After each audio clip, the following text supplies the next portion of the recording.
All right. Thanks for sticking with us. A few minutes late. We had some technical difficulties, but we are about to get this thing started.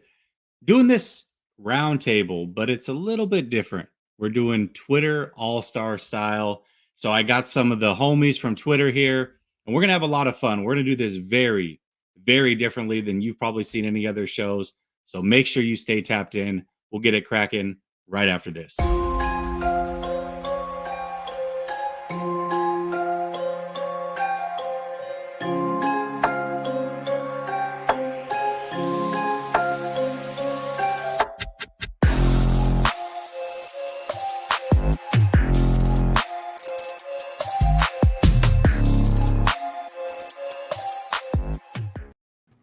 All right, welcome back to Last Second Sports, where we are giving you our take down to the last second. And as you see, I've got a couple of my guys from Twitter. Got one more we're waiting on. We're efforting still, but I guess my right, my left, I can't tell what it is on your screen. I've got my guy Nate from Niner Nate's Nonsense. I got my guy Young Jaw, aka Jamal. I got the King in the building, King Sersky, and then I got Davo. Faithful Davo? Is that what you go by now? This guy changes his Twitter handle every 10 days along with his profile pic. Chill. Chill. What's up, fellas? How you doing? Chilling, man. All right. I'm live from Minnesota. There's people here. I don't know why. The game's not for 3 days. Oh, okay. Yeah. Well, listen, they get excited in Minnesota. Have you seen those facilities? They're wild over there. It's crazy. It's like they're waiting for shoes.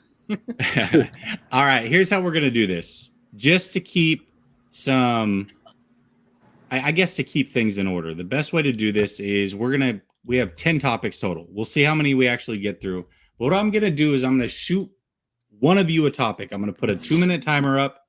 You get max 2 minutes. You don't have to take the full 2 minutes, but I want you to answer however you want to answer. And then anybody just raise your hand and say, listen, I got something against that. I don't agree with that. Let's talk about it. So here's the first topic.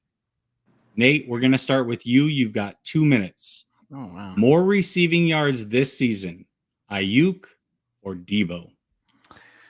I'm going to go with Aiyuk, and here's why. Because I think that as much as we all love Debo, and I think that Debo is probably top 5, wide receiver in the league, I think they're going to still use him as a running back. I think that this has been a smokescreen, and I think that Debo Samuel is going to be used as a running back. I think that Ray McLeod is going to be used as a running back as well, and I think that they're just going to have him doing less of it.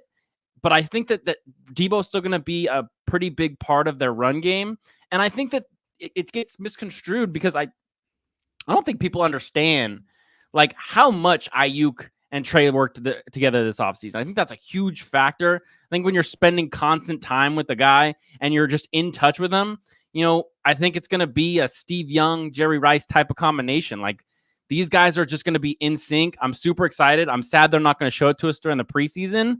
But, man, like, this has to be Aiyuk's breakout year, right? Because they just paid Debo. If Aiyuk doesn't break out and he's not worth the money, I don't think they're going to pay him. I think they'll just try and fill that spot with someone else.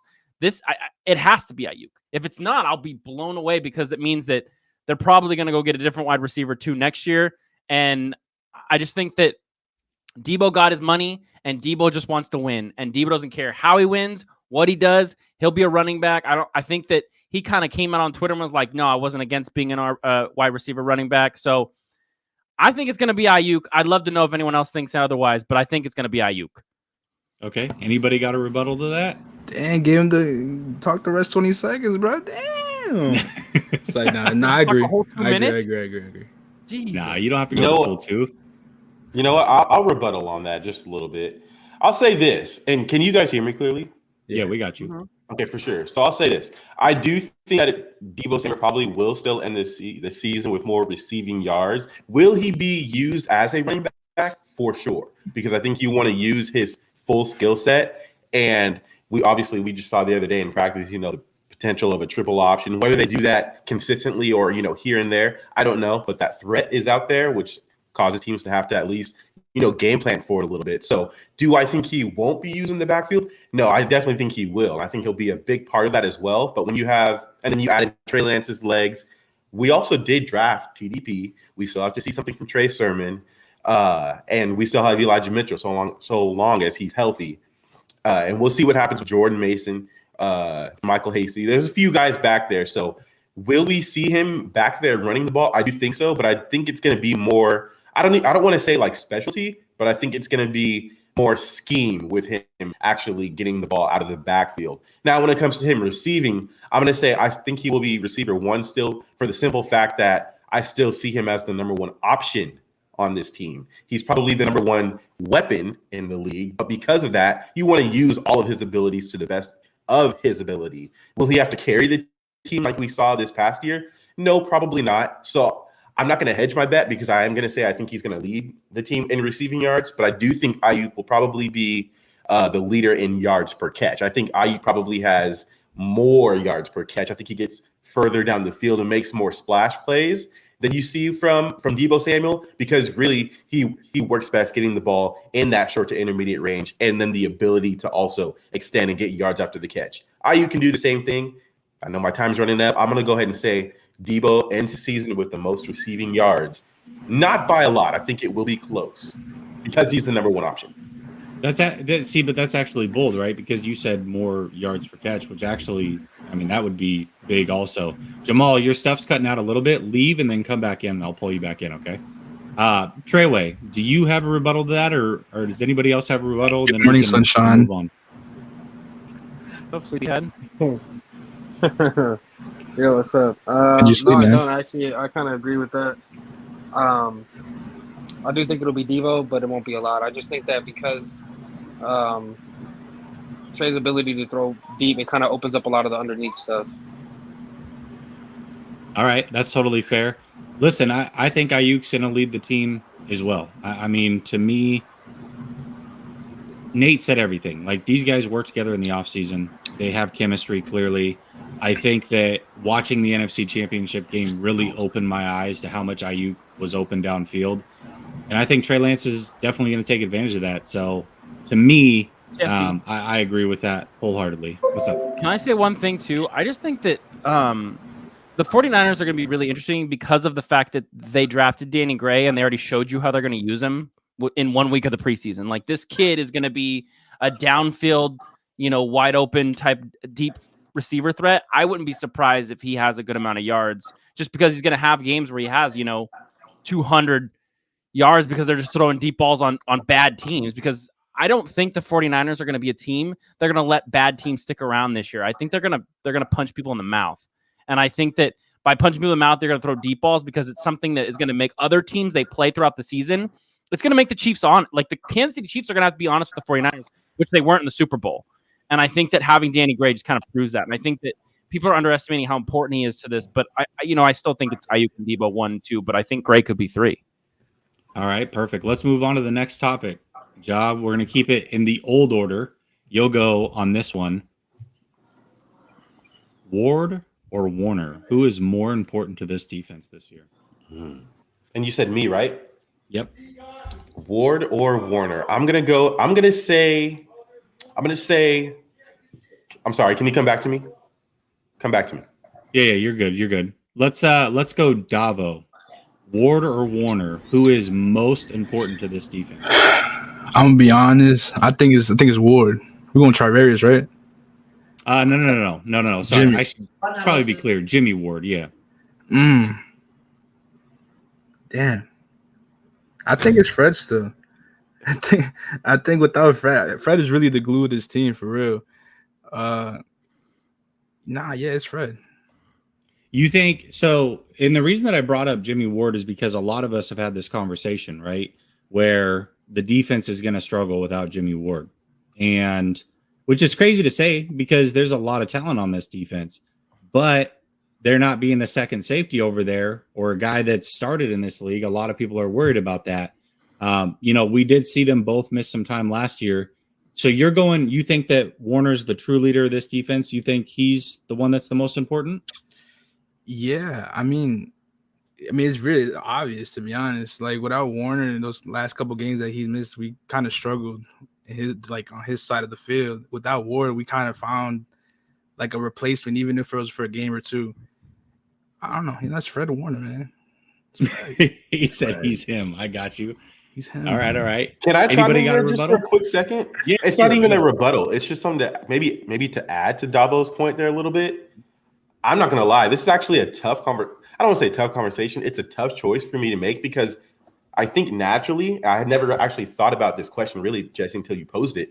But naturally, I think if this makes sense, I think Jimmy Ward is the Fred Warner of the secondary, if that makes sense. I think they're both very similar. I think they are both really big leaders and the leaders of this defense. I think you have guys like Eric Armstead, who's probably just a tier below in terms of leadership on that as well, too. But I think when it comes to the importance of Fred Warner and then the importance of Jimmy Ward, I see that literally probably about equal. But I think just for the simple fact that I think middle linebacker may be a little bit more premium than safety, I probably would go towards Fred Warner. And that doesn't mean that you couldn't slide in at Azeez Al-Shire. We saw that last year, and he played very well. He played like his hair was on fire. So I'm not saying you can't get similar production out of the middle linebacker position. And I'm not saying you can't also get similar production out of a strong safety as well, too. Should you switch that, or a safety, should you switch with Jimmy Ward? But I do think that for the simple fact that, and this might actually surprise some people, should he be healthy enough, I actually do like Dante Johnson back there to just do his job should Jimmy Ward be out for extended period of time. And if Dante Johnson is also healthy enough to play, I've always said that I thought he was a lock to make this team because of his positional versatility. So that said, it's tough, but more valuable. I'll probably go Fred Warner just slightly, because I value the middle linebacker position and the continuity there, especially because guys usually that are playing that position usually do get the green dot as well, too. So they are communicating. So because of those things, I'm going to go ahead and say Fred Warner. But it's honestly really close in my head. Yeah. Anybody have a different thought on that? I think it's Fred Warner, just because I think that he's such an important piece to what he can do when it comes down to like in between plays, diagnosing, talking to guys. The 49ers are mostly veterans, right? But like a lot of these guys are rookies, every once in a while, because you're going to have a lot of rotational pieces in. And I feel like Warner is the kind of guy that when they come in, he hypes them up. He tells them what do they need to know, like kind of helps them out a little bit. And it always feels like that. Whenever he's like mic'd up, Warner really feels like the guy who's basically the word I want to use is like, God, what is the word I want to use? He's like the most important piece on defense. And I just feel like it's always been that way. And I love Jimmy Ward. I think he's the best safety in the league.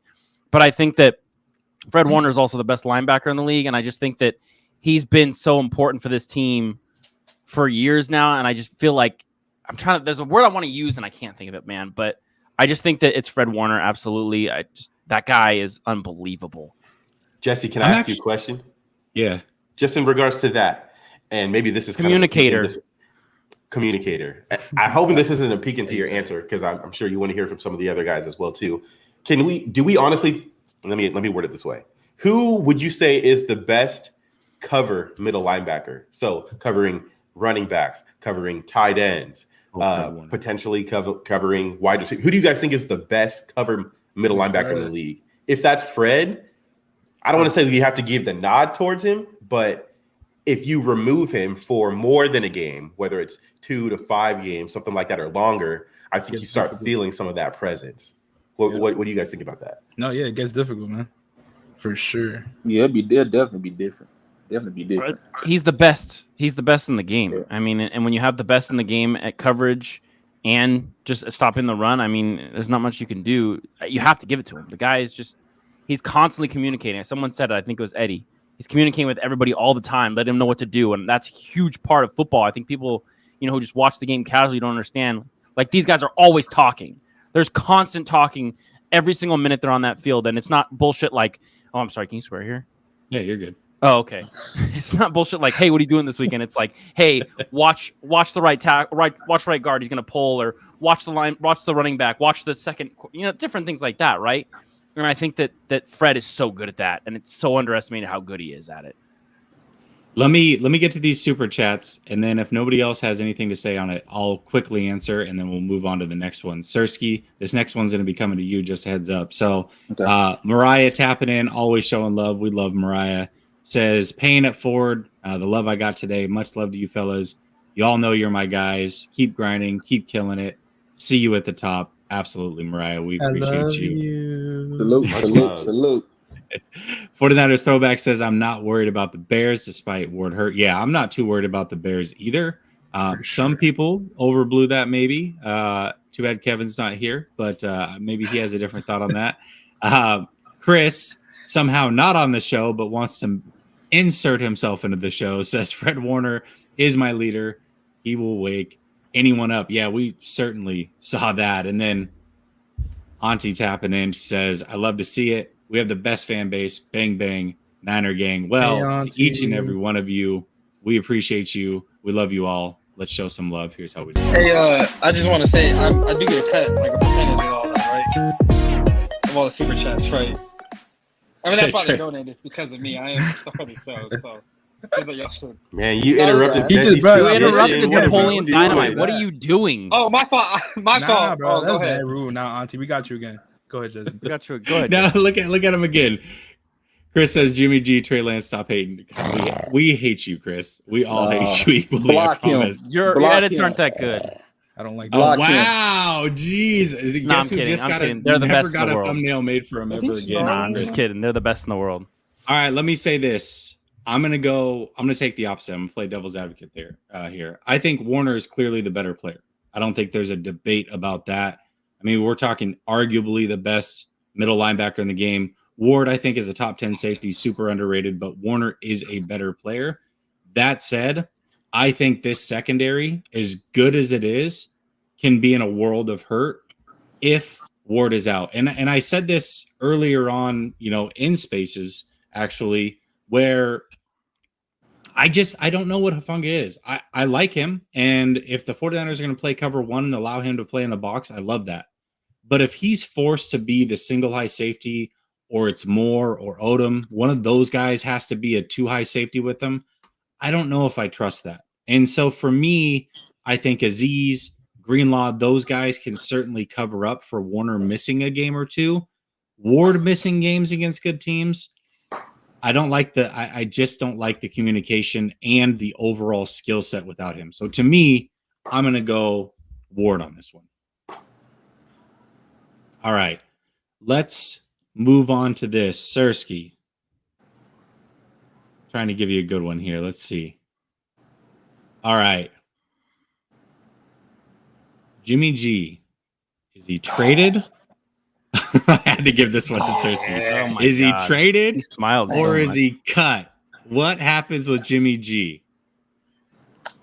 I think Jimmy is going to be cut for the simple fact that obviously nobody wants him. I mean, he had a team that he could have went to, where it was the Commanders, but he turned it down due to the trade clause. And after this stunt that he pulled with the shoulder surgery during free agency, I mean, that's a red flag to any team that wants to to get Jimmy Garoppolo. And we all seen it in March. Like every quarterback that became available, Jimmy G was always pushed to the back of the line. When it was Mariota, Jimmy was pushed to the back of the line. When it was Matt Ryan, Jimmy was pushed to the back of the line. Baker Mayfield, Jimmy pushed to the back of the line. So it's really to the point to where you just gonna have to cut him. I mean, if there is a miracle somewhere that the Browns may want to get him due to the Deshaun Watson situation, we don't know how that's going to turn out. But if it is a year, it's a possibility. I'm not going to say it's going to be written in stone, but it is a possibility that Jimmy goes there. But I mean, if Brissett is the guy that Cleveland wants to lead the Browns, this season with Watson being out for the year, if he's suspended for a year, I mean, Jimmy, it's going to be to a point where John Lynch is going to have to cut Jimmy. It is what it is. I don't think the Giants are out. I think they're going to go ahead and stick with the guys that they got. The Steelers, I think the Steelers going to stick to the guys that they got. So at this point, man, hopefully, the Steelers and the Browns may pull a little something there, but I just don't think anything's going to happen. I think Jimmy Garoppolo is going to get cut, and you need to go ahead and cut him because that's just too much money to waste. You don't want to keep Jimmy Garoppolo on a team, starting week 1, because once he's on the roster week 1, that money is guaranteed, and that's just too much money that you just don't need to waste. So, I mean, if there's no option out there for John Lynch, he needs to realize in his head that, hey, nobody wants this guy. So what I'm going to do is just give him, just bow out gracefully, let him go, let him pick the team that he wants to go. You get your money back, and you can carry that over to next season because, I mean, you got at the end of the day, you got to think about now and on to the future, and you need that money to build, to build a roster from years to come from that. So I see Jimmy getting cut. I knew Not it. even I one knew F. given I gotta- the topic, the Jimmy G topic was perfect for Sersky. Chris says, explain yourself. Jimmy G Super Bowl appearance, Sersky. Hey, I'm blocking you. I'm blocking you when I get back on Twitter. I'm blocking you, bro. Well, no, for real though, man. But yeah, I mean, look, and that's the narrative that's been out there, right? Everybody says, "Oh, Jimmy G led us here," and Jimmy G led. Don't get me wrong, Jimmy Garoppolo did change the culture for this team because we was Sersky, we was you don't have bad. to talk nice about him. It's okay. No, Bro, why are you this is talking not- so calmly, sir? Yeah. It's got me I king, mean, bro. hey, man. him like that. Hey, at the end That of the day, dude. I gotta keep it real. At the end of the day, right? everybody knows how much I can't stand this dude. Sersky, he's a bum. He's a Yeah, he's a bitch. bum. What are we He's doing a bum. here? He's Exactly. a bitch. Come Exactly. on. Like, He's what a are we bum. doing? The guy He's a literally bum. didn't Look, show up after hey, he got yeah. paid millions of dollars. He's a bitch. What are you doing? We don't have to talk fucking Hey, calm here. look, he's a bum. Look, he brought something to the organization, but later on down the road, he did turn into a bitch. He did turn into a bum. He did turn into a scrub. I mean, the guy was on the field and couldn't even come through when it was time to come through, and that's why we're getting rid of this idiot, this clown, this guy that can't return phone does it calls every and text day. messages. You know what I'm saying? Bozo. So at the end of the day, he is a bum. But yeah, man. But yeah, I just say cut the bitch. I'm sorry. He does it every day. You let me He does it down, every day. He's a Sersky. bitch. Come on. You're supposed to shit on this guy. This guy is He does it fucking every useless. day. He does it every He's day. useless. I do have like a rebuttal real quick to what Sersky said Yeah, a little go ahead. bit. Honestly, the NFL's nasty place, man. And I think that when Watson gets this year suspension, people are going to freak out because nobody wants to play Jacoby Brisket. Like, nobody wants to put Jacoby Brisket out there. Let's be honest here. That guy stinks. And he's worse than Jimmy Garoppolo. Hell, not Brisket, And I think no. that there'll be like a little mini bidding war. Like, we're not talking like 2nd or 3rd round picks. We're talking like 5th, 6th, and 7th round picks between the Seahawks, the Browns, and the Giants. We'll get a nice little bidding war right before the season, and someone's gonna get that bum ass bitch who disappears every single season. So if you're not gonna say it, I'm gonna say it, Sersky. Fuck that guy. Jesse, you fucked up telling us we can Yeah, curse, man. Yeah, he's Fucked a up. bitch though. Jimmy Garoppolo is a bitch. I mean, I just can't wait to get him off this team, and then I'm gonna be popping bottles, and I will be on Twitter making a live video of myself pouring champagne over myself when that bitch is off the team. So y'all better get ready for it. Oh, wow. Anybody think he's going to get traded? Anybody? Fuck no, baby. Going once, going twice. All right. I mean, he has. I just think there's no way they cut him. I think they have to trade him because there's too many teams who need a quarterback. He may be a bitch, but you don't play Jacoby Brisket. Okay. All right. And you don't play think Drew he's getting fucking traded? Lock either. Yeah, Okay, I would say that too, Nate. though. Yeah, go ahead. Oh. Rick, Go ahead, Jay. You can ask Go me a ahead. question. Go ahead. I was just going to ask him, what do you think he gets traded for? Like 5th, 4th? Yeah, I mean, If I they're a think six, like yeah. again, to me in the Brown situation, there's no way you actually believe Jacoby Brissett can take it. I mean, this team is a His playoff name's team, Brisket. and I said this about like the Steelers too. Like the fact that they're running out Mitchell Trubisky and Pickens this season is just, to me, it's a disservice to T.J. Watt and that defense that excels. Guys like Minka Fitzpatrick, like that is just disgusting behavior, and it will be a disservice to Myles Garrett and Denzel Ward and all these other guys who are really, really in their primes and they're trying to make a playoff push, and they can't because now they're going to be rolling out Jacoby Brisket for all 17 games. And I just think that you don't do that. And I feel like, again, the way that the Browns put themselves in a salary cap structure this year, they're $49 million under the cap. They have all the money in the world to make this happen. And if they want us to eat some of the contract, then that means the capital becomes much, much higher. But if they don't, and they just want to take Jimmy, I mean, just give us a 5th round pick. I'll take a 5th and a 7th for this dude. So that way, not only do we get the doubling up of the salary cap next year for the 50 mil, but also too, we get some type of compensation. And the 49ers do hit on the later round draft picks anyway. So, I mean, I just think that regardless of that, people don't want Jimmy. I mean, at the end of the day, they're going to cut him if they don't find any suitors. But I just think that teams can control the situation now. And I also do believe strongly that Don Yee and Jimmy Garoppolo still want to keep that salary as much as possible. And the only way you can retain that salary is not by not being cut, right? And it's by being traded. So I think you said to this earlier in the spaces, Jesse, that they don't need to work with a team. They need to work with Don Yee and Jimmy Garoppolo's camp to try to get this done together. So that way they can keep that $25 million cap hit for another team, as well as the 49ers get some damn compensation for him. And that's what I think that needs to happen within the next 13 days. Sersky, why does Jimmy Garoppolo have a deal with Subway? I don't think I can sit there and fucking watch another fucking commercial. No, the reason why Jimmy Garoppolo has a contract with Subway, because all he throws is foot longs. That's it. A foot long. Just so you we guys had to know, get that in. This is like a Twitter space right here, live on the show. This is the way it goes down in the Twitter spaces. So if you like it even more dialed in and less dialed back, then trust me, join Twitter spaces. It's a fun place to be. Marco and Chris are capping for Jimmy. They are. You said we hit on later rounds. Nasty work. I'm blocking them on Twitter. We hit on later rounds, I heard. Is this true? What? Later We rounds? do hit on later rounds. What do you mean? We do? So that means you trust a Funga, right? Listen, He's gaining my trust, though. I He's trust gaining a it. Funga. Listen, I saw a Funga live. I do trust a Funga. I just don't trust USC Trojan players because a guy that we know that is in our inner circle continuously hypes and overhypes these USC players. I mean, at one point, dude said Matt Barkley was the next Is it coming the of guy Joe on the screen Montana. right now? It is actually. Oh, okay. So at the end of the day, I mean, I think Hufanga could be a serviceable job, but again, Hufanga with Jimmy Ward is completely different with Hufanga with Greg Odom or Trevarius Moore. It's going to be two different things. So, Okay. yeah, so I do believe in Hufanga, though. I think he should get the nod. I mean, he's very instinctual, and he looks good out there from what I saw, at least from the preseason. So that hit stick was crazy.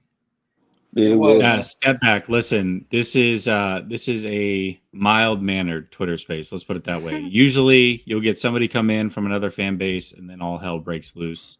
Let's talk about it. These guys are hilarious. So it gets way worse in the spaces. All right, Shay, we're coming to you on this one. Lake Show. Shay, we're coming to you on this one. All right.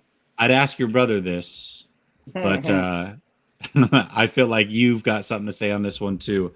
Sure. So the 49ers, there's been a lot of back and forth on their offseason, whether they've gone all in or not. And one of the things that I kept saying is they still can go all in, like they did in 2019, where they made a mid-season trade, went and got Emmanuel Sanders, and that's what helped them go over the top. That being said, there is a disgruntled safety over in Cincinnati who's pretty damn good. Jesse Bates. Sounds like the going rate is a second-round pick. Would you trade a second-round pick for Jesse Bates right now? In a heartbeat, actually, I would. I know my brother's a big fan of Jesse Bates. I don't even know why he's not on this show right now. He ain't got nothing better to do. But I would. I do think that it's either Jesse Bates or another polished pass rusher. And Jesse Bates, I think with a safety tandem with him and Jimmy Ward, I think they can go all in. And I think that immediately makes the 49ers actual, real contenders. Like if they weren't contending now or Super Bowl ready, they're even more so with the acquisition of Jesse Bates, simply due to the fact that it's going to be so versatile with him and Jimmy back there. It's going to be crazy because they both can play strong. They both can play free. They can, man up if need be. And Jesse Bates to me always makes a play on the ball. He had a decent outing in the playoffs last season. So I would give a second round pick, go all in on this year and just see what happens, man. I really would. I think that would be glorious if the 49ers did something like that. And I think that just shores up the back end for sure. And, I know the 49ers now are starting to run a lot of these dime packages. And like I said, you can have a fungal play like that flat linebacker role that we've seen Tartt play before and have Jesse Bates and Jimmy Ward over the top, that is a scary secondary with Emmanuel Mosley and Travarius Ward, and then, fluctuations of, interchangeable of Jason Verrett and, the new rising star in Sam Womack. That is something that is scary. Any defensive coordinator would be chomping at the bit and salivating. Pause. But that definitely is something that I'll be interested in seeing for whatever if we acquire him during trade deadline and until the playoffs. Like, that would be a scary sight. And any quarterback, we gave Rodgers a run for his money with this defensive line last season. Just imagine if now we have 2 solid all-pro safeties. Oh, come on, man. I mean, bro, come on, and man. a second for Jesse Bates is a steal.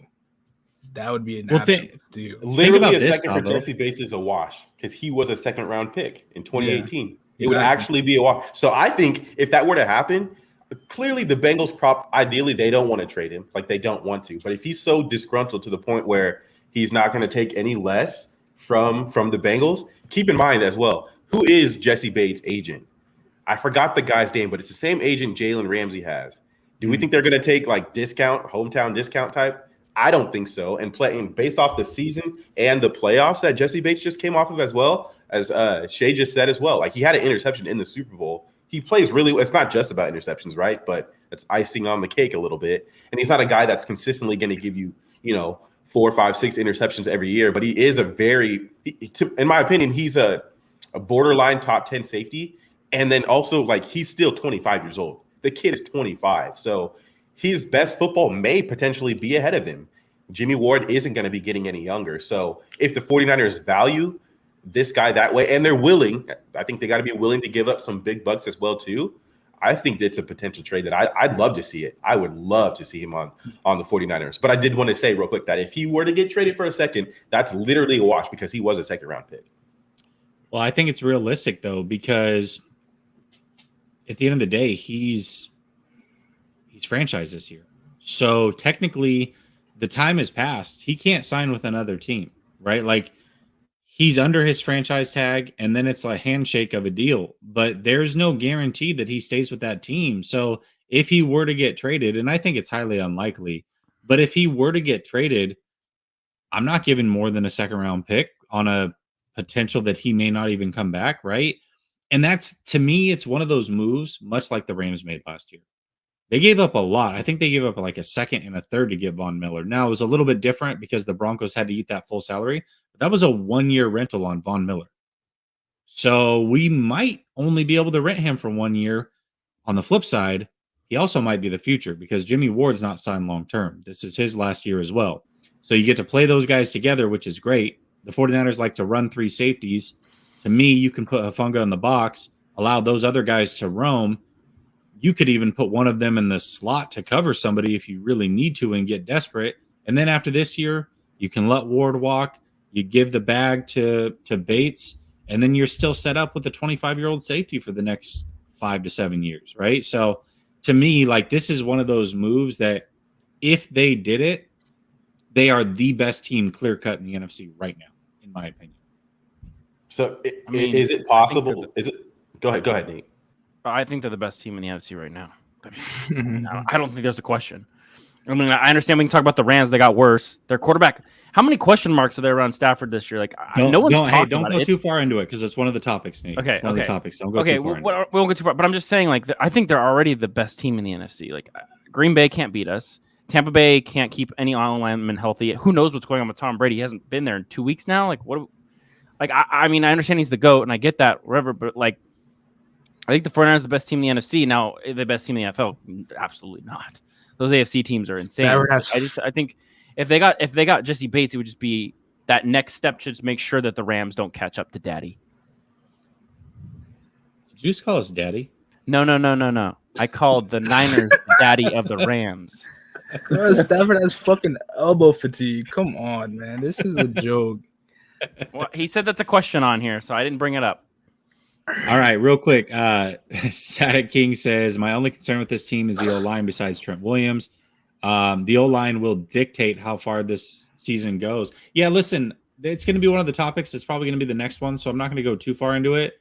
But I agree with you. And then Taryn, geez, buddy, like you didn't have to do all that. We love you. We appreciate you, but that's crazy. Thank you, Hey, man. I salute to appreciate. Taryn, man. Salute Yeah, to give me my Taryn. percentage.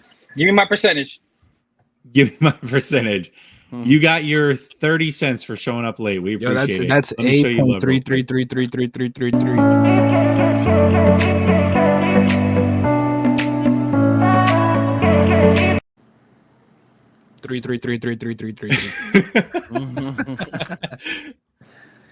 All right. Does anybody else have anything on that last topic, or are we good to move on? Now we're good, man. Good. Yeah, no, I had one quick question. Yeah. Can franchise players get traded? That might be a stupid question, but I legitimately am sitting here wondering that. Yeah, I think so. I don't think there's anything can get holding back. traded. I'll say this. I know as a 5th-year option you can get traded, so I don't know why you couldn't Yeah. get traded as a franchise player. So I would assume so, yes. I got some thoughts on it, but I'll hold that for later. Yeah, that's fine. Okay, let's go to Jamal with this one. Brendel or McGlinchey? Who is more important to this team? Man, I did not want to answer this Neither. one. I'm not even going to sit here and lie. Brendel or McGlinchey? Who is more important, center or right tackle? I feel like the easy answer is to sit here and say, oh, well, center is more important because, the center is the most important position on the offensive line. And we had Alex Mack. And I can sit here and talk about that. But I do also think that right tackle can be important. Is it as important as left tackle? No, especially because Trey doesn't throw the ball that way. So it wouldn't be his blind side anyway. But I feel like I'm honestly going to say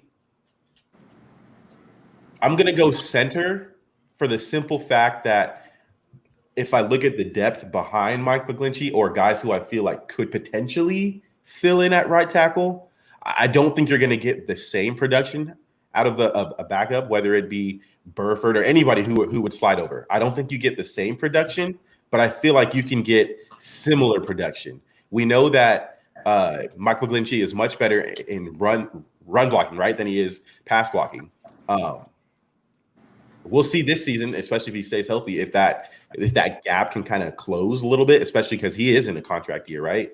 Like if he's healthy and he plays really well this season, he's going to be looking to get some money as well too. So I'm going to sit here and say that Mike McGlinchey and right tackle might be less important because the potential of what we could get out of the right tackle position. And with Brendel and his experience with Trey Lance so far up to this point, especially having played as the second team center last year behind Alex Mack with Trey Lance, I feel like that potential could lead to more league average play. I don't expect much out of Brendel. I really don't. But can we get potential league average play out of him? Yes. And I'm the type of guy that's willing to give Kyle Shanahan, the front office, and the coaches kind of the benefit of the doubt when it comes to the O-line, because yes, we've had question marks in the past, and maybe we haven't had this many at this many at one particular time in the Kyle Shanahan era. We've gotten good play from other guys who probably wouldn't start on many teams, guys who are probably most best at being run defenders than they are in pass blocking or pass coverage. So I'm going to go ahead and say center's more important. We've already seen a little bit from Aaron Banks, and Spencer Burford. Like these guys get taught really well. They have vet presence in there with Trent Williams and a few other guys as well too. So I'll say center for the simple fact that it is an important position, and I think we can get similar production out of right tackle should we need to. Okay. Anybody have a different response? Is Brendel even starting center? I think the assumption is they that keep he rotating him, is. right? Well, here's the thing: is Brunskill's hurt, right? So I think, first of all, I think Brendel was probably set to be the starting center the whole time. I really believe that. Some people said Brunskill.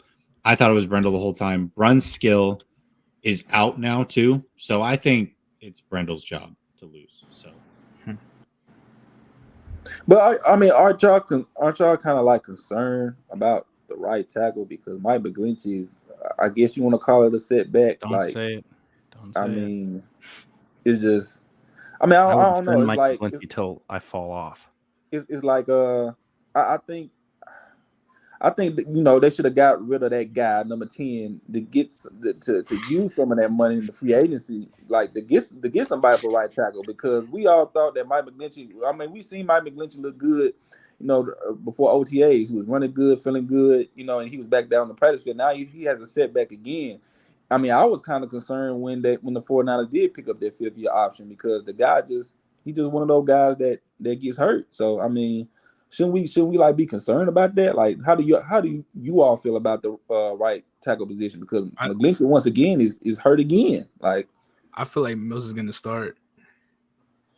That new Jordan Mills, right tackle that we got, I feel like he's gonna end up starting.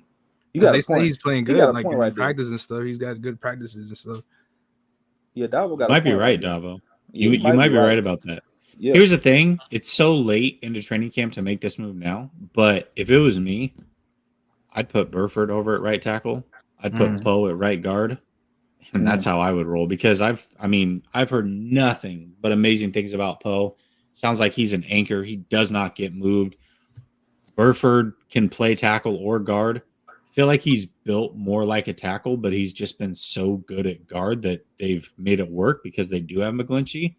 But I think he might be the future right tackle. And if that's the case, I mean, Poe's going to be the guard. So just do it early, get it done. But at this point, I do think it's a little too late. We've got to hope that McGlinchey's healthy, but man, it's not looking good for some of these spots. So I'm curious to see how it plays out for sure.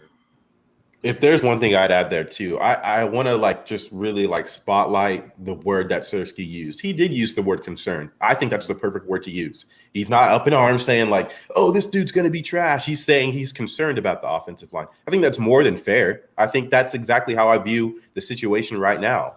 What we've seen during camp has me excited about, or during camp and the preseason game has me excited about the potential of Aaron Banks and the potential of Burford. I'm really excited about the potential of those guys. And just for the simple fact that Banks wasn't a starter last year doesn't mean that he can't come in and give you potential league average play by the end of the season. So I'm saying those things just to say concern for sure. And especially, I've been saying this for the past probably few weeks or so, when it comes to 49ers fans and the injuries that we've dealt with just simply over the last 3 years, we look at things like this. We look at guys like Mike McGlinchey. We look at really Jimmy Garoppolo in the past. We look at those guys and we go into the season saying will he be there though? Can we rely on these guys? So I think that's absolutely fair to say concern. That's the perfect word I've been using really all off season to talk about this. I've always said, in my personal opinion, if we can get league average play anywhere from 15 to even 12 to 15 in the league in terms of ranks of the offensive line, that's awesome. I think that might be a really good season for this offensive line, actually. And then the simple fact that you also have a mobile quarterback that's going to kind of hide some deficiencies there from time to time, a play that maybe should end in a sack, he might evade and get away because he has the ability to move. So I just wanted to point out that he said concern. I think that's the perfect word for it. I agree. 49ers Daddy says all-pro lineup tonight. I'm the Rams Daddy. And then Gammon says it's center. Jeff Saturday's name is synonymous with Peyton Manning. I cannot even recall his right tackle. I agree. I think center is the more important position. I think McGlinchey might be more important to this team than Brendo. Right? And so a lot like when I went with Ward over Warner earlier. I think Warner's the better player, but I think Ward's more important to the team. So yeah, they're both important. Let's put it that way.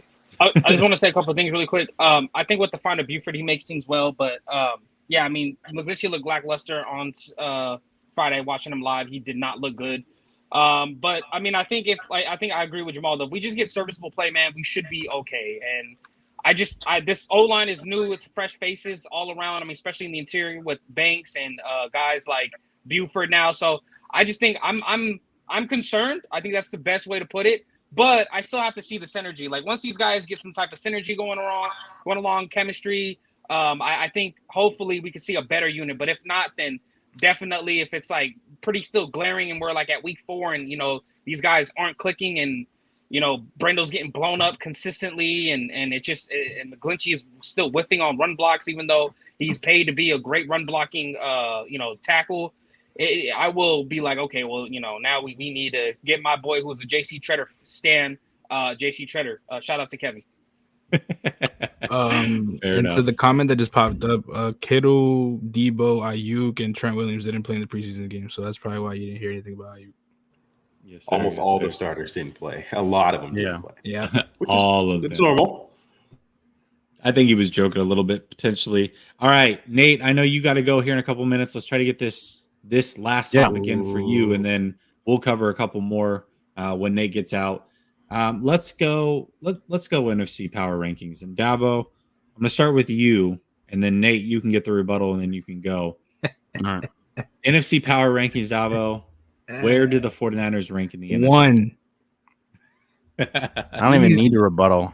That's I don't need fucking a rebuttal. easy, bro. Listen, I don't know where all the confidence with the Rams came from. Just off of 1 win, 3-point game win. Like, it's silly. This is silly shit. They got worse. We got better. We're the best team in the NFC. I think in general in the NFC. But if I'm gonna rank division, it's obviously 49ers, Rams, Cardinals, Seahawks. This is our year, baby. It's our fucking year. And it's funny, like, to rebuttal more than to anything, just to kind of like go off of that. I'm gonna talk some shit real quick. Ready? This man, Matthew Stafford, has arm fatigue. When Ben Roethlisberger had arm fatigue, they shut him down after 2 or 3 games. When Matthew Stafford inevitably gets shut down 2 or 3 games into the season, who's gonna be there? Where does that bring you? Back to us.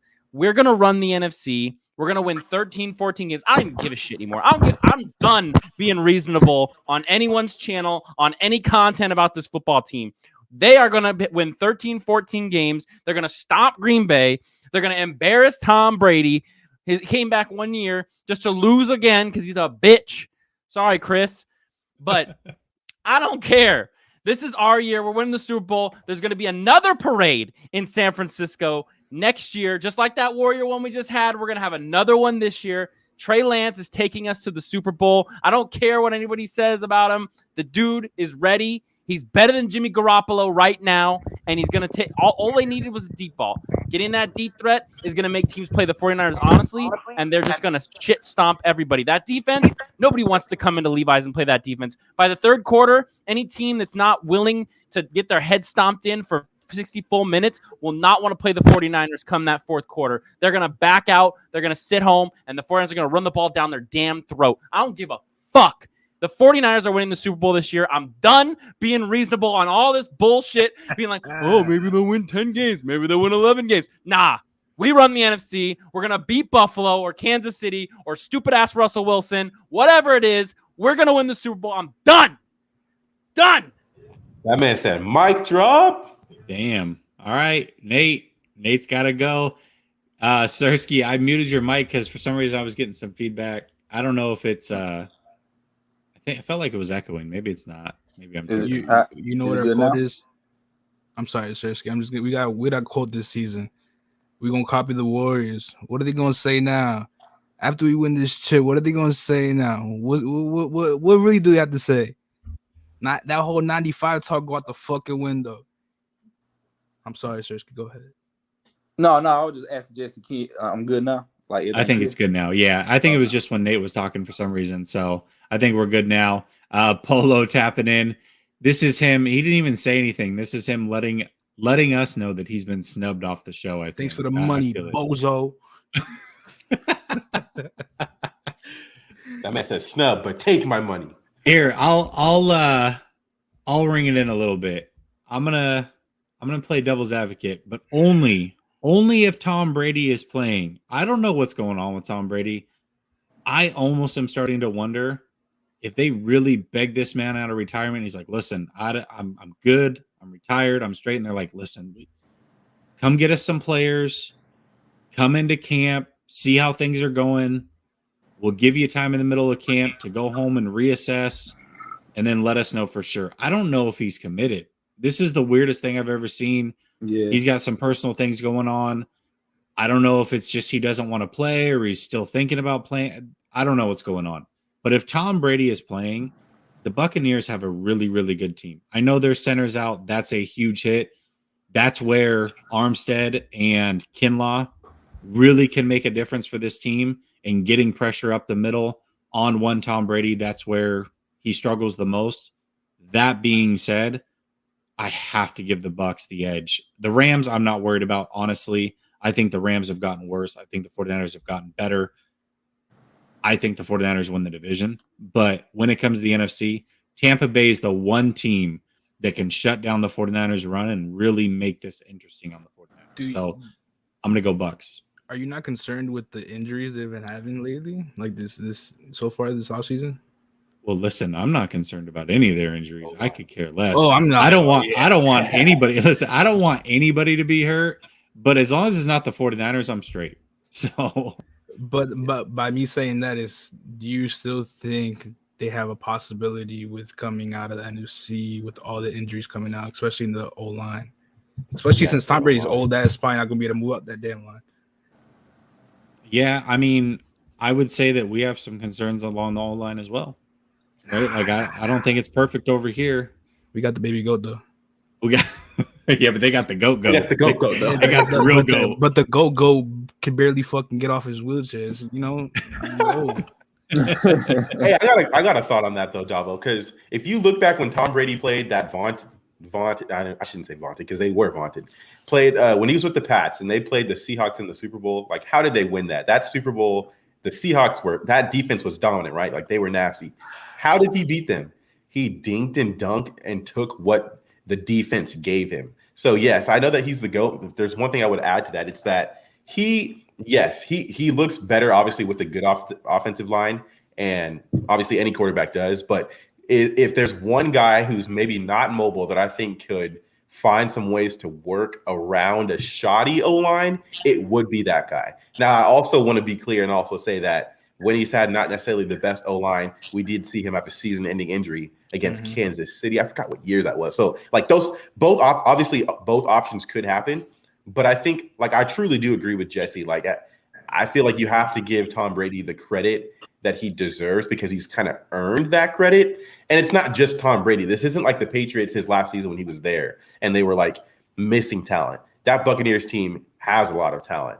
He's got a lot of returning guys. So it's not like he's trying to, get a lot of chemistry going with some new offensive weapons. Like, no, he's got a lot of returning guys and potential second-year guys like Joe Tryon, Shoyinka, who could potentially step up into a bigger role. Like, I do think the Buccaneers have a good roster. So out of respect, I think with Tom Brady, I'd say that they probably are the number one team in the NFC as well, too. I think the Niners are second because I do think that we will win the division. I think the Rams are good, and they're going to continue to compete. And they probably will still make the playoffs. I still think the Rams will make the playoffs. I think it'll be us and the Rams. But they also took a step back. Like, they are coming off a Super Bowl. Yes, they did win. Nobody can take that from them. I'm not taking that from them. They won. They won fair and square, and they had to go through us to do it. So respect to them for doing that. But we didn't, in my personal opinion, we didn't get worse. And so far from what we've seen throughout this offseason, what we've seen from training camp, some of these guys that we've drafted are getting their chance to step up, and they are stepping up right now too. So it is a long season. I'm not saying things can't change. Injuries always change seasons. So what we're saying right now probably won't be the same in 2 months. Like, things will change. But I think it's fair to say that we haven't gotten worse.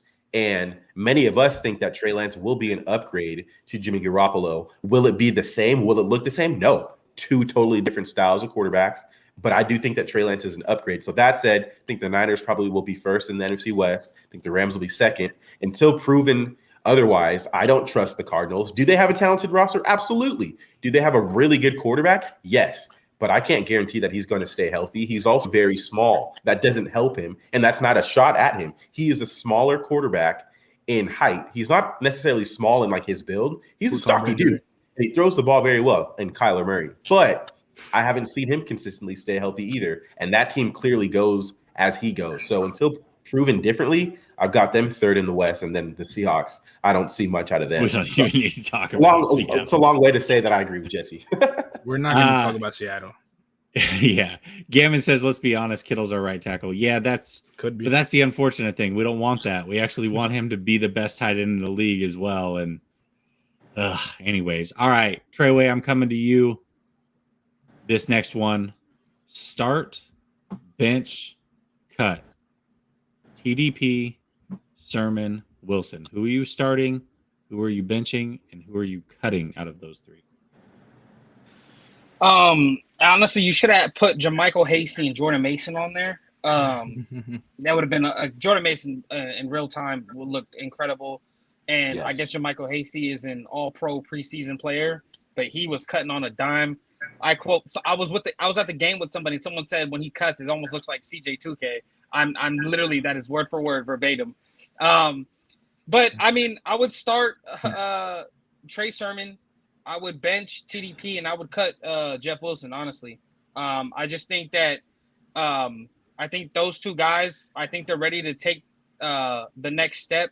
Listen, like Trey Sermon, to me, even though he had like a 1.8 average per carry, that he was literally doing everything that was asked of him. Besides when McGlinchey was whiffing on every fucking block. Sorry, I don't mean to swear on there, but yeah, I mean, when he wasn't whiffing, when he had a decent hole, he was able to hit it for about 8 yards. So I like his vision. I think he's gotten a lot better. He's shown a lot more maturity. So I honestly think that, in my opinion, it would be Trey Sermon, bench TDP. I'm gonna be honest with you though. TDP looked very underwhelming. At least speed size, body type. This dude is huge, man. He's swole. He's the biggest back we have. But as far as like explosion and everything like that, he was kind of lackluster. I'm not even gonna lie with you. It was kind of pretty underwhelming to see. He's a great, phenomenal pass blocker. But again, you got to hit those holes. But they were asking him to do a lot of outside zone stretch stuff.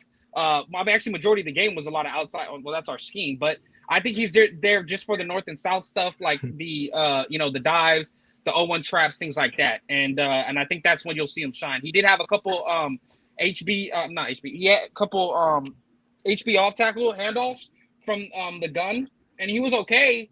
And some outside zones. He had some outside zone from the gun too. But again, I think he's more of a north and south, put your nose down type of runner. So, but I just do think that Jeff Wilson's it's past him.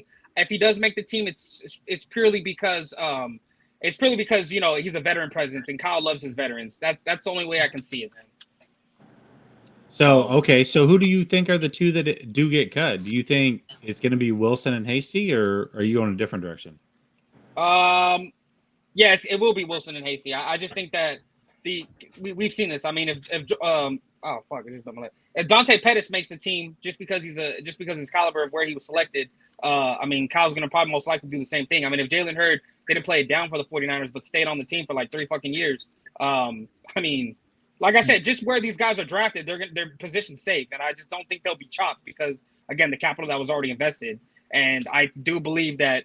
TDP didn't look terrible, and I think Trey Sermon's taking that next step. So I think with that being said, I mean, we're going to see where we don't have a surefire veteran, like a guy who's been in the system for multiple years. I think it'll be obviously Elijah Mitchell's team, and then after that, you're going to see a bunch of the rookie dudes go out there. To be fair, we got a couple people. Go ahead. But Wilson's like one bad injury away from calling it a fucking career. Like, to be fair, keep it young, man. I feel it. I think running back's a young man's position. Rob V says cut Sermon, and highly hates Sermon, man. He cannot stand Sermon. He hated him in the offseason. He hated watching him in the preseason. He says get rid of him.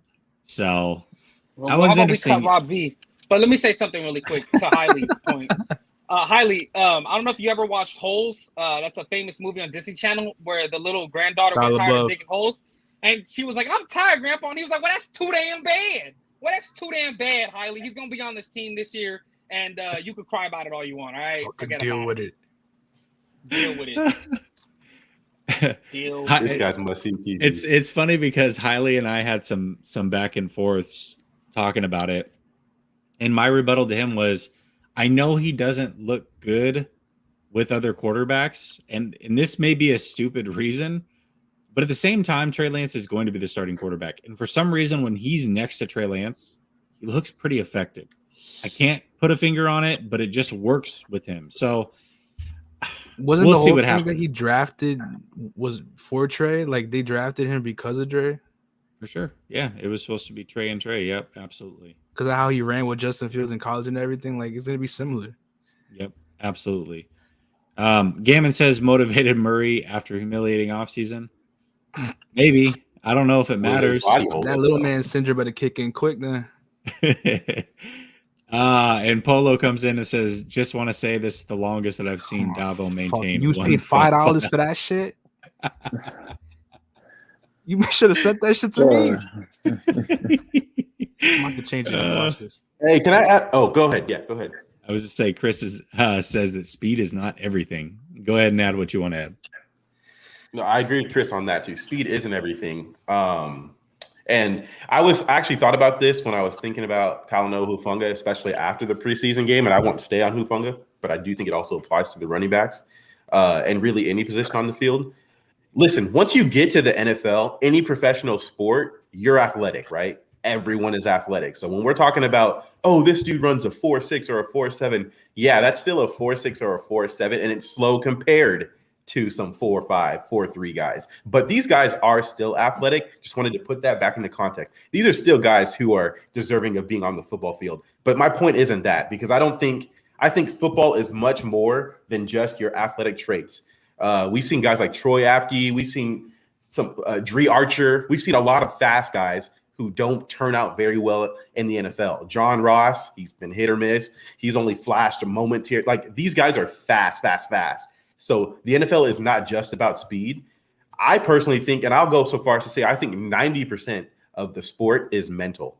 And so when you have a guy like Talanoa Hufanga, who I've been coming around on him more and more, and I just want to be fair. It's not that I think he's the greatest safety ever. I just want to be fair. And so I look at the way that he played this past weekend. I look at the traits and the talents that he does have, and I have to say, you know what? This is a guy who's in position a lot of the time. Now, will he have moments where he's out of position? 100%. But last I checked, so does every safety. It doesn't matter how fast you are. Like, every safety actually will be out of position sometimes. If you go back and look at Marcelino McCrary-Ball's interception that he had in the Packers game this past weekend, who is the reason that pass was high and the receiver had to go up and it got tipped and it landed in McCrary-Ball's hands?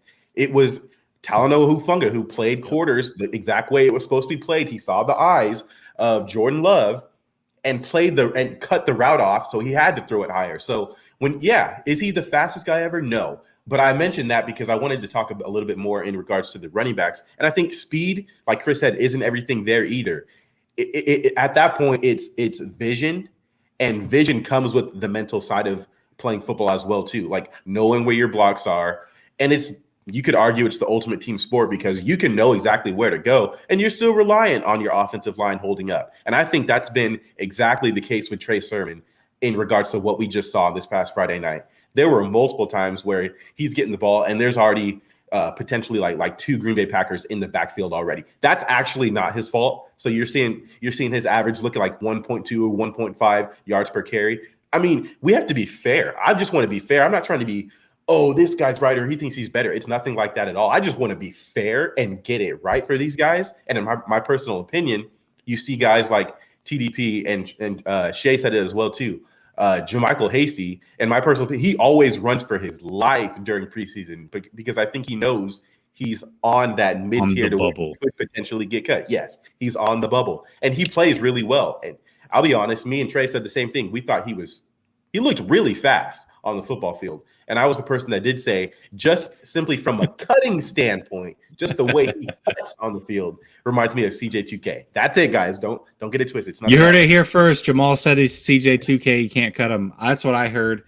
Everybody else run with that. Highly Favored says you can't measure willingness to participate in violence. And I think that's a great way to put it. Jesse. For sure. What's up?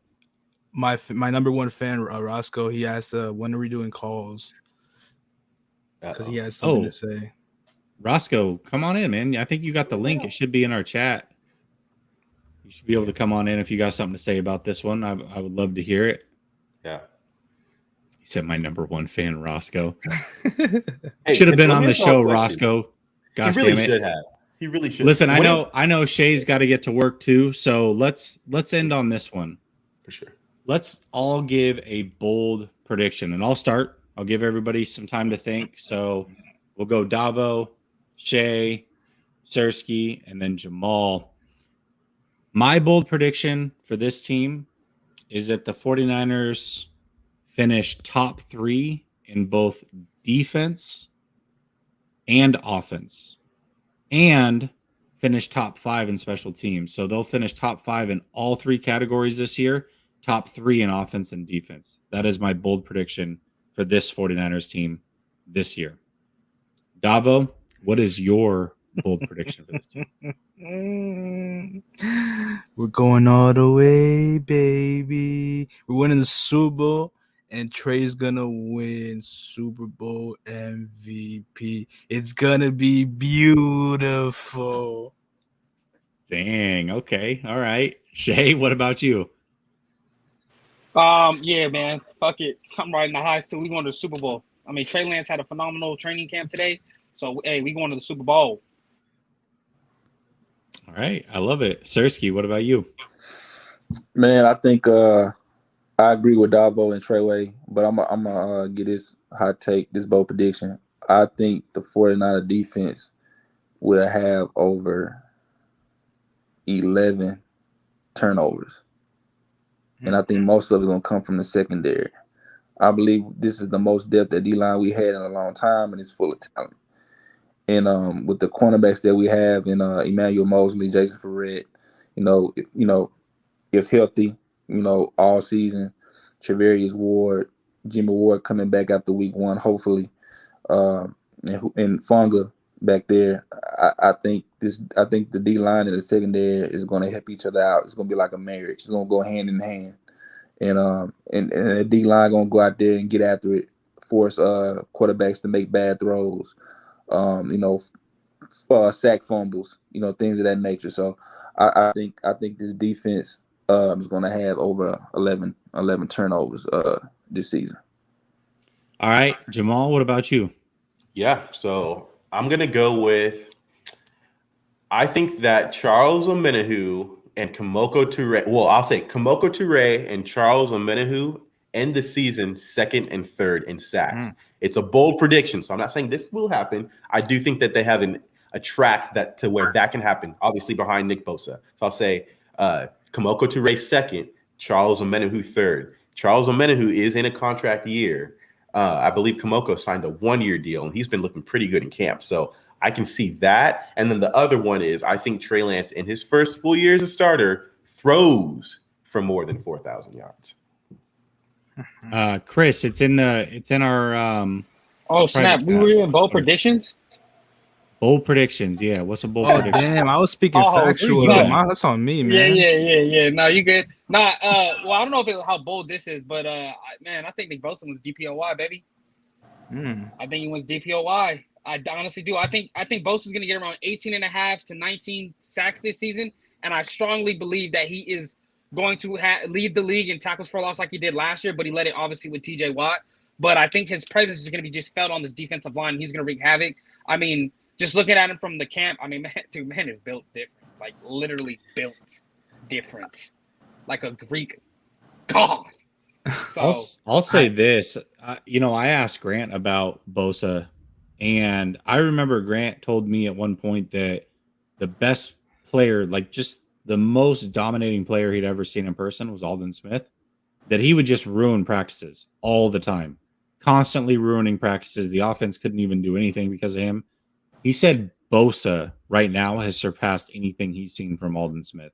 Like right now, Bosa is in peak form and is wreaking havoc on the offense. And defensive player of the year, that is a bold take, but I'm not even that shocked by it if it happens, to be real with you. Jesse, could you elaborate a little bit on how he thought the differences between Bosa and goodness gracious, and Aldon Smith though too? Because he said it was differently, right? They both dominated, but the way they play was different. And could you elaborate? I remember him talking about that. Yeah. So he talked about Aldon Smith. I mean, obviously Aldon Smith is built perfect to be a pass rusher. I mean, extremely long arms, slim but strong. I mean, technique really didn't have to be a thing with him. He just could overpower people. And once he got his arms on you, his arms were longer. So he was going to win that one-on-one almost every single time. But Bosa is just such a technician. And, one of the things is, I think it was, I'm trying to remember who I watched. I think it was Alex Rollins. If you haven't seen this, Alex Rollins, by the way, been on the show, great guy, killing it on YouTube.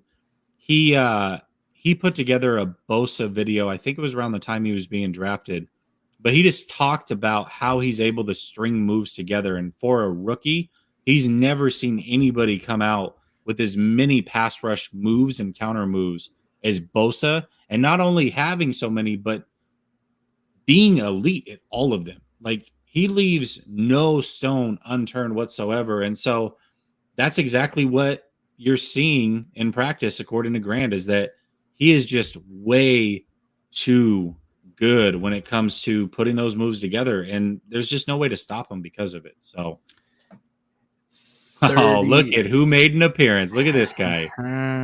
Roscoe's. What's up, man? First off, hold on. You hear me? You hear me, Will? We got you. No. Yep. Okay, Chris Polo. When you get back to Twitter, I'm blocking you because What the fuck? Because he mentioned Vince Young, and if anybody knows, Vince Young should not be named, and it's kind of hurtful. So I'm blocking you, Chris Polo, and I'm gonna report your account. Second of all, Get him banned. Pioneer, you said Brady is not that impressive. The man is 45 years old. Well, last year he was 44. He threw for 43 touchdowns and almost 5,000 yards. I need to understand what's not impressive, especially in this. He got another playoff win. And then when he was playing against the Rams, when he was getting sacked all over the place, they came back. It was 27-27. The only reason why they didn't go into the overtime was because the Buccaneers secondary was trash all year. I watch all their games, so I know. And then lastly, listen, why y'all all hating on Jimmy Garoppolo, bro? Jimmy Garoppolo led us to the Super Bowl. I'm blocking you. I'm blocking you. Hey, you blocked and you cut. Cut from life. No, block me. I'm blocking you, bro. No, shout out to Jamal. He was talking good. He said a lot of good things. I'm going to touch on a few things y'all talked about. I personally think McGlinchey is the more important player just because I remember I had a debate. I think Croc and Rich I had a debate with. Maybe it wasn't Rich, it was somebody else. But actually, the right tackle is facing the premier pass rushers nowadays. They're the ones that's facing the harder pass rushers. So McGlinchey is the most important person right now on outside that center. I remember when Shay was talking about it, he talked about how important the center is and what they do for the 49ers specifically, and that is important, but that outside side is I mean, tackles get paid more for a reason. And so I think McGlinchey definitely is the important player, more important player here. What else did y'all talk about, Jesse? Let's see. We did a start bench cut for the running Give him back. a timer. Oh, I listen. Aiyuk, Debo receiving Give yards. him a timer. The sermon hate, I don't understand it. TDP, I think he's going to be okay. Hasty, goodbye. See you later. You can go. I don't really care for you. And who was the other person? Wilson, I don't care for Wilson anymore. He can go. Goodbye. Sayonara. See you later. And then what else did y'all talk about, Jesse? What's one more thing you'll talk about? And I'm going to leave. Let's see. We talked about NFC ranking. Oh, NFC, yep. And then Debo. Oh, hold on. No. Oh, hey. Oh, no, hold on. I forgot. Hey, Jamal. So Tom Brady got hurt in the first game of the season. Remember Pollard ran into his knee? I don't think it was because he had a bad offensive line, just because it was the first game of the year. I think Pollard blitzed, and he just, he took a cheap shot on Brady. No, I don't think it was a cheap shot. I think it was. Yeah, it was kind of more of a fair. I remember. It was fair. It was just and then they reinforced that rule because that rule was always happening. But anyways, I had to come in here to defend Tom Brady. I had to come in here and defend. I mean, I guess I don't have to defend Hufanga no more because everybody's starting to see the light. God bless the light. God bless Talanoa Hufanga, and God bless these United States of America. God, he went full Don King. That was hilarious. All right, fellas, listen. I know Shay had to get to real quick. Yeah. Anybody on Twitter that's looking for any dope edits to be used as your header for Twitter, hit up Mr. Roscoe's on Twitter at Mr. Roscoe's. He'll hook you up. Just hit him in the DM, tell him what you want, how you want it, and he'll definitely hook you up. The layouts are dope. So anybody on Twitter want a good header, hit him up. Mr. Roscoe's on Twitter. Absolutely. And Drake Jackson and Nick Bosa are going to average at least 30 sacks combined. Bold prediction. Boom. 30 sacks combined. I like it. Ooh, to get to that, I think 20 Bosa. Bosa got the cannon with 20. 10 Jack. I think so. Listen, chat. Hopefully you guys like the show. Hopefully you guys like the format. Something that I definitely want to do again. Tomorrow will be the open mic call-in show for the rest of y'all. So get ready to get your takes off. We have another joint practice with the Vikings tomorrow. Should be a good one. If you have not gone on and watched the highlights from today's practice, I highly recommend it. Trey Lance put on a show just like he did during the preseason. To Shay, to Nate, to Jamal, Sersky, Davo, Chris, everybody in the chat, thank y'all so much for showing love. Gammon on the way out says, Jesse, I'll see you tomorrow. Fight me. Laugh out loud. Love you, Gammon. We'll talk tomorrow. Peace.